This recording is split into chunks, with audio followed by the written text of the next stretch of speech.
Berkata Abu Hasan Al-Asy'ari dalam kitabnya Maqalatul Islamiyin halaman 211. Beliau berkata, wa qalatil Mu'tazilah, perhatikan.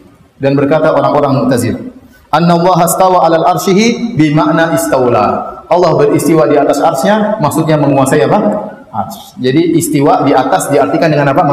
Menguasai. Ini akidahnya siapa? Mu'tazilah.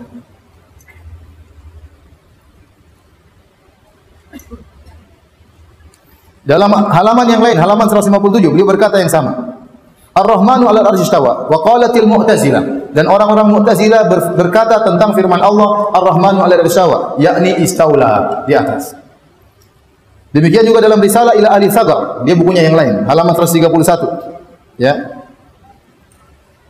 Dia mengatakan wa qala Ar-Rahmanu 'alal arsy istawa wa laysa istiwa'u 'alal arsy istila. Allah beristiwa di atas arsy bukan berarti menguasai arsy. Kama qala ahlul qadar, sebagaimana perkataan orang-orang Mu'tazilah. Kenapa saya bilang ini akidah Mu'tazilah dan saya berdalil dengan perkataan Abu Hasan Al-Asy'ari? Karena Abu Hasan Al-Asy'ari ini dulunya tokoh Mu'tazilah.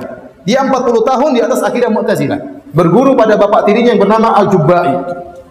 Setelah 40 tahun di atas mazhab Mu'tazilah, kemudian dia berubah menjadi mazhab Kullabiyah. Setelah itu dia berubah lagi menjadi mazhab Ahlus Sunnah. Maka dia menulis buku-buku yang membela akidah Ahlus Sunnah.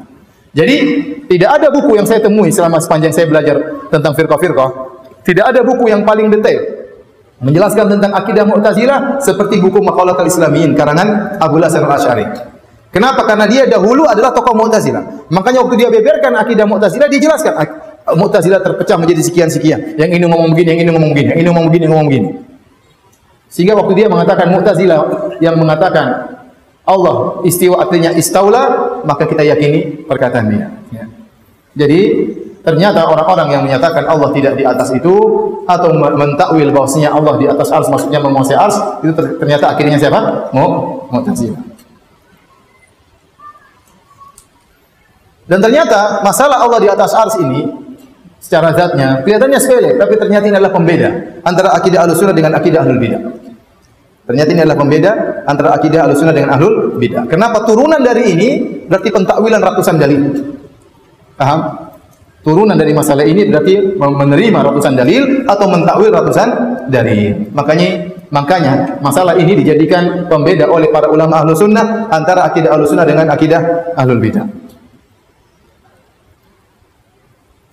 Kemudian yang lebih menyedihkan, mereka orang-orang Asy'ariyah yang mengaku bermadzhab Asy'ari, ternyata Abu Hasan Al-Asy'ari mengatakan Allah di atas.